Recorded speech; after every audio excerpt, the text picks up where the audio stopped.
কিন্তু একটা লোক কতদিন জেলে থাকবে? আমাদের সর্বনাশের সমস্ত খুঁটিগুলো মমতা বন্দ্যোপাধ্যায় দুর্গাপুজোয় খুঁটি বোঝার মতো করে দিয়েছেন। দেখুন, বেল পেতে পারে। আমি আবারও বলি যে বেল পাওয়া নিয়ে খুব একটা বিচলিত হওয়ার কিছু নেই। তার বিরুদ্ধে আদালতে যখন নাকি বিচার প্রক্রিয়া শুরু হবে তখন তারা সাজা পাবেন এবং তখন সাজা খাটবেন। রাজ্য প্রশাসনটা মূলত দুর্নীতি, ফেরেববাজ, গুন্ডা এদের রক্ষার জন্য ব্যবহৃত হয়েছে। পশ্চিমবঙ্গের শিক্ষা ব্যবস্থা তো লোপাট হয়ে গেছে। এখন মোটামুটিভাবে পশ্চিমবঙ্গের শিক্ষা ব্যবস্থা গুটি কয়েক ব্যক্তি পুঁজির হাতে চলে গেছে। পরীক্ষা করুন, দেখা যাক। এখন পরীক্ষার মধ্যে দুর্নীতির বীজ ওই নতুন রুলসেই আছে। সেটা যখন আবার শুনানিতে আসবে তখন বেরিয়ে আসবে। বড় দুর্নীতি সমাজের পক্ষে এত বড় ক্ষতিকারক জিনিস তো সাধারণ মানুষ কল্পনা করতে পারে। পার্থ চ্যাটার্জি বা মমতা ব্যানার্জির বিরুদ্ধে অভিযোগের থেকে বেশি গুরুতর, যারা গোটা প্রশাসনটাকে দুর্নীতিতে কাজে লাগিয়ে একটা সমাজকে ভেঙে দিচ্ছেন। তুমি আমার তোষামোদি করো, তোমাকে ভালো পোস্টিং দেবো, তোমায় ভালো টাকা দেবো, কাটমানি রাস্তা করে দেবো। তখন পরিবারের লোকজন মনে করেছেন এটাই বোধহয় বাঁচবার পর। আজকে তারা সমাজের সবার সামনে মুখ উঁচু করে দাঁড়াতে ভয় পাচ্ছেন, লজ্জা পাচ্ছেন। আমি তাদের কথা বুঝি। শিক্ষা নিয়ে যারা দুর্নীতি করে তাদের থেকে নিচু স্তরের কোনো মানুষ হতে পারে বলে আমি মনে করি না। যতক্ষণ না সমাজটাকে দুর্নীতি মুক্ত করতে পারবো ততক্ষণ লড়াই চলবে। ইডি মামলার পর সিবিআই মামলাতেও শর্ত সপক্ষে জামিন পেলেন প্রাক্তন শিক্ষামন্ত্রী পার্থ চট্টোপাধ্যায়। আমাদের সঙ্গে এই মুহূর্তে রয়েছেন আইনজীবী বিকাশ রঞ্জন ভট্টাচার্য। কিভাবে দেখছেন পুরো বিষয়টি সরাসরি শুনে নেব। না, দেখুন, জামিন পাওয়া তো একজন অভিযুক্তের অধিকার। তিনি কতদিন বিচারাধীন হিসেবে থাকবেন, সেই জন্যে দীর্ঘদিন তিনি আছেন কারাগারে। এখনও তদন্ত হয়তো সম্পূর্ণ হলেও বিচার প্রক্রিয়া শুরু হয়নি, যাকে বলা হয় ট্রায়াল। সেটা যে কারণেই হোক, সরকার থেকে অনুমোদন না দেওয়ার জন্য হোক বা যে কোনো কারণেও ট্রায়াল হয়নি, তা একটা লোক কতদিন জেলে থাকবেন? আইনজীবী হিসেবে আমাদের তো মানুষের যে অধিকার, যে আমাদের সংবিধানের 21 নম্বর ধারা দেওয়া আছে, সেটাকে তো মানতেই হবে। তিনি বেল পেয়েছেন। এ থেকে যেটা হয়, সাধারণ মানুষের মনের মধ্যে ধারণা হবে যে বেল পেয়েছে মানে সে মুক্ত হয়ে গেল, দুর্নীতির তদন্ত আর কিছু থাকলো না। এটা ঠিক নয়। দুর্নীতির তদন্ত চলেছে। তদন্তের ফলে যে সমস্ত তথ্য পাওয়া গিয়েছে তার বিরুদ্ধে আদালতে যখন নাকি বিচার প্রক্রিয়া শুরু হবে তখন তারা সাজা পাবেন এবং তখন সাজা খাটবেন। জেল মুক্তি কি হবে? জেল মুক্তি ট্রায়ালের পরে তো না হওয়ার সম্ভাবনাই বেশি। কারণ একের পর এক জেল মুক্তি যারা আরও সেটা দেখুন, বেল পেতে পারে। আমি আবারও বলি যে বেল পাওয়া নিয়ে খুব একটা বিচলিত হওয়ার কিছু নেই। বিচলিত হওয়ার একটাই, যে বোঝা যাচ্ছে আমাদের ভারতবর্ষের তদন্তকারী সংস্থাগুলো যে তৎপরতার সঙ্গে, যে আন্তরিকতার সঙ্গে এই ধরনের এত বড় ব্যাপক দুর্নীতি, সেই দুর্নীতির তদন্ত হওয়া উচিত ছিল, সেক্ষেত্রে তাদের ঘাটতি আছে, এটুকু বোঝা যাচ্ছে। এত এত টাকা পাওয়া গেল, হ্যাঁ, সে তো পাওয়া আছে। এই সমস্ত তথ্য তো সংগৃহীত হয়েছে। এগুলো তো সাক্ষ্য প্রমাণ হিসেবে আদালতে পেশ করা হবে যখন বিচার প্রক্রিয়া শুরু হবে। কিন্তু বিচার প্রক্রিয়া যদি দেরি হয়, একটা মানুষ তো অনন্তকাল জেলে থাকতে পারেন না। সেক্ষেত্রে শিক্ষা ব্যবস্থা কোথায় গিয়ে দাঁড়ালো? পশ্চিমবঙ্গের শিক্ষা ব্যবস্থা তো লোপাট হয়ে গেছে। এখন মোটামুটিভাবে পশ্চিমবঙ্গের শিক্ষা ব্যবস্থা গুটি কয়েক ব্যক্তি পুঁজির হাতে চলে গেছে। বাম আমলের যে শিক্ষা পরিকাঠামো ছিল সেটাকে তৃণমূল ভেঙে চুরে তছনছ করে দিয়েছে। প্রান্তিক ঘরের ছেলেমেয়েরা লেখাপড়া করছে না, মেয়েরা স্কুলে আসছে না, কন্যাশ্রীর টাকা নিয়ে তারা পাচার হয়ে যাচ্ছে, নাবালিকা বিয়ে বেড়ে গেছে। এক ভয়াবহ পরিস্থিতি পশ্চিমবঙ্গে তৈরি হয়েছে। পশ্চিমবঙ্গে যাদবপুর বিশ্ববিদ্যালয়, Shibpur engineering college, Presidency college, যেখানে লোকে ভর্তি হওয়ার জন্য মারামারি করতো, সেই সব জায়গায় এখন শূন্য আসন পড়ে আছে, ভর্তি হচ্ছে না। এই ছেলেগুলো যায় কোথায়? বাপ মারা তাদের ঘটিবাটি বিক্রি করে তাদের অন্য রাজ্যে পাঠিয়ে দিচ্ছে। আমাদের সর্বনাশের সমস্ত খুঁটিগুলো মমতা বন্দ্যোপাধ্যায় দুর্গাপুজোয় খুঁটি বোঝার মতো করে দিয়েছেন। সুতরাং কোন ভয়াবহ জায়গায় আমরা যে পৌঁছে গিয়েছি সেটা পশ্চিমবঙ্গের শিক্ষা ব্যবস্থার হাল দেখলে বোঝা যায়। সেক্ষেত্রে কন্যাশ্রী দিবস পালন হচ্ছে একটার পর এক। এসে তো হবেই তো। মদের দোকান বাড়বে, কন্যাশ্রী বাড়বে, রূপশ্রী বাড়বে, খেলাশ্রী বাড়বে, আর সাধারণ জনজীবনের মধ্যে অন্ধকার নেমে আসছে তো।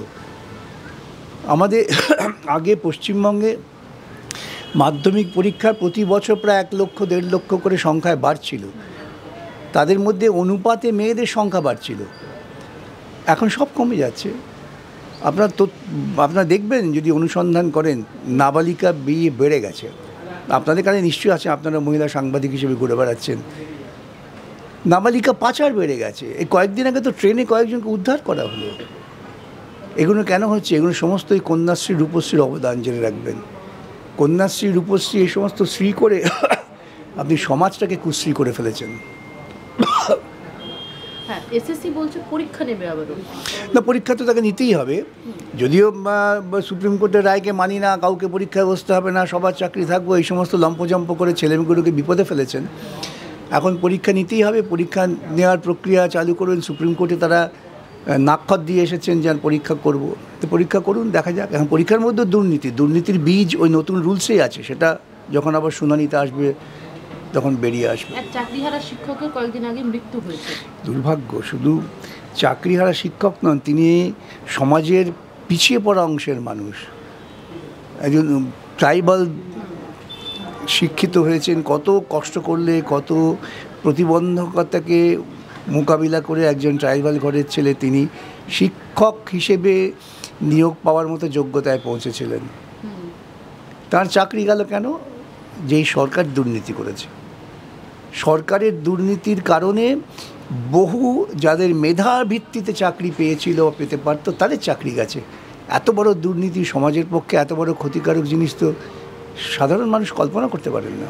যে চাকরিহারা শিক্ষকের মৃত্যুর ঘটনা এবং তার প্রতিবাদে আজকে চাকরিহারা শিক্ষকদের একাংশ এসএসসি ভবন অভিযান করছিলেন, কিন্তু সেখানেও যারা অভিযান করছিলেন তাদেরকে ঠিক মাঝরাতে কারো বাড়িতে ভোরবেলা এসে পুলিশ তুলে নিয়ে গেছে। 2011 সালের পর থেকে দেখবেন, আমি তো ধারাবাহিকভাবে বলে আসছি যে রাজ্য প্রশাসনটা মূলত দুর্নীতি, ফেরেববাজ, গুন্ডা এদের রক্ষার জন্য ব্যবহৃত হয়েছে।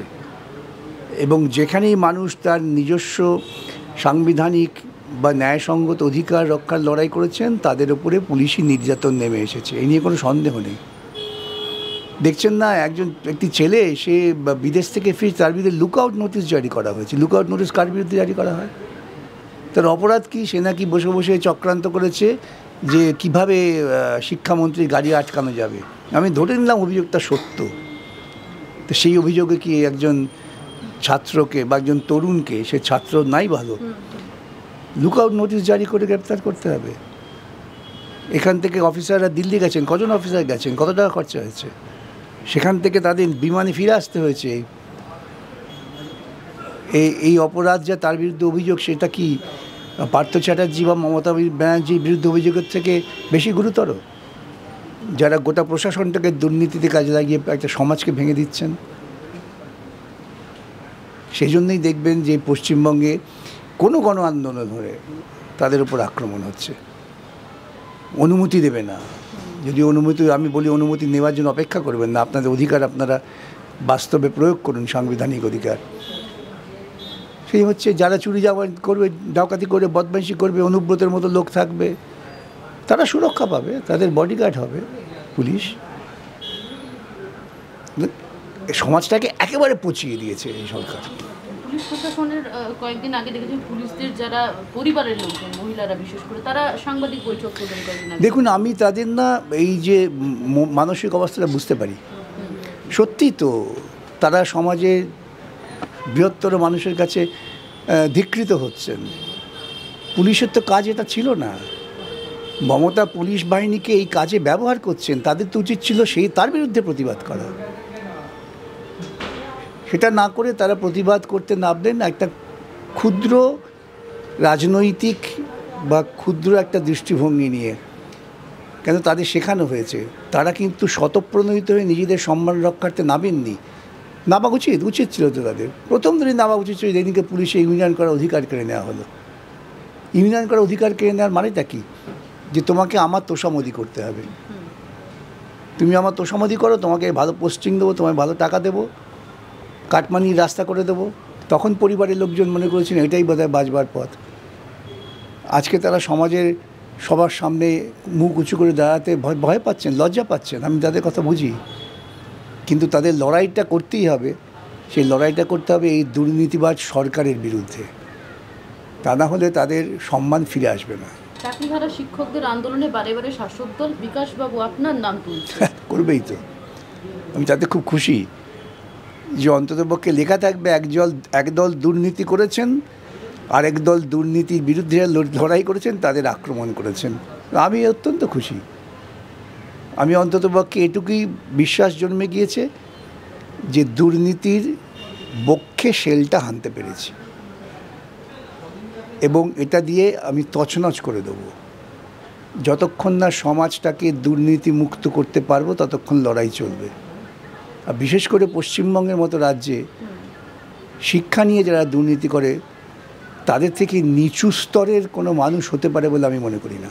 পার্থ চট্টোপাধ্যায় যদি জেল মুক্তি হয় 26শে বিধানসভায় কি ভোটের টিকিট পাবে, কি বলে মনে হয়? আপনি দেখবেন আগামী দুদিনের মধ্যে পার্থ চট্টোপাধ্যায়কে তৃণমূল ভবনে ডেকে নিয়ে মালা টালা পরিয়ে খাইয়ে দাইয়ে ডিজে বাজাবে।